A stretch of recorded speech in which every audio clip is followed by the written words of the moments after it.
நீங்க தானே இப்ப ரீசென்ட்டா மாடலிங் போயிருந்தீங்க. 2 பேருமே பண்ணியிருந்தோம். 2 பேரும் போயிருந்தீங்களா? 2 பேருமே போயிருந்தோம். அதுல ஓகே, நான் வந்து 3 பிளேஸ் ஓகே. வந்தேன். எப்படி இருந்துச்சு அந்த எக்ஸ்பீரியன்ஸ்? அது சூப்பரா இருந்துச்சு. ரொம்ப அதுல வந்து அந்த 45 டேஸ் வந்து பாத்தீங்கன்னா, இன்னைக்கு ஷூட், இங்க ஷூட், இங்க ஷூட். ஆமா. அங்க வந்து மலையாளத்துல சீரியல் பண்ணிட்டு இருப்போம். நாளைக்கு திடீர்னு வரணும்னு சொல்லுவாங்க. அப்படின்னு பட சொல்லிருவாங்க. பட பட படன்னு எல்லாத்தையும் தூக்கிட்டு இங்க சென்னை வருவோம். திருப்பி அங்க முடிச்சுட்டு அன்னைக்கு நைட்டே திருப்பி கேரளா போவோம். அப்படி ரொம்ப ரேப்பிடா இருந்துச்சு. கரெக்ட்டா அது ரமலான் டைமும் வேற. ஓகே. பயங்கர ரஷ்ஷா இருந்துச்சு. ரஷ்ஷா இருந்துச்சு எங்களுக்கு. எங்களுக்கு எப்படின்னா, கதாநாயகி எப்படி எங்களுக்கு ஒரு ஆக்டிங்க்கு கிடைச்ச ஒரு ஒரு ஸ்டெப்போ, அந்த மாதிரி ஜிஜி ஆண்டியோட மாடலிங் ஏன்னா ஃபர்ஸ்ட் டைம் மாடலிங் அப்படிங்கிறது நான் ஒரே ஒரு தடவ தான் பார்த்துருக்கேன். அடுத்து நம்ம அதே மாரி நம்ம போய் ஒரு ரேம்ப் வாக் பண்ண போறோம். கேட் வாக் மாரிலாம் பண்ணணும் அப்படிங்கும்போது, அதுவும் 5 இன்ச் ஹீல்லாம் போட்டு அப்படின்லாம் யோசிக்கும்போது, ஃபர்ஸ்ட்டு கொஞ்சம் பயமா இருந்துச்சு.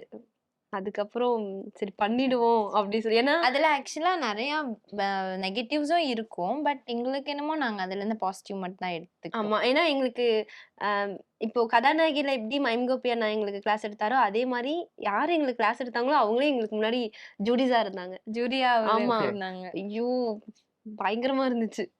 அதே மாரி எங்களுக்கு அங்க ஒரு ஒரு இதுவுமே என்ன சொல்றது ஃபேஷன், வாக் எல்லா பிராக்டிஸ் குடுத்ததுமே வந்து டாப் டாப் பீப்பிள்ஸ் தான். எனக்கு தெரிஞ்சு. நீங்க ஃபீல்டுல அவங்க வந்து அந்த ஃபீல்டுல அவங்க தாங்க அப்படிங்கிற மாரி பீப்பிள்ஸ். ஆமா. ஸோ அந்த மாரி பீப்பிள்ஸ் கிட்ட இருந்து நமக்கு ஒரு ட்ரெய்னிங் கிடைக்குது. பெரிய நம்மலாம் விஷயம் நெனச்சா இல்ல. கூட அப்படி போய் ட்ரெய்னிங் எடுத்துக்க முடியுமான்னு தெரியல. ஸோ அந்த ஒரு சான்ஸ் அமைஞ்சது அங்க தான். கிளாம் கிளாம் கேர்ல்ல தான். கேர்ல்ல தான்.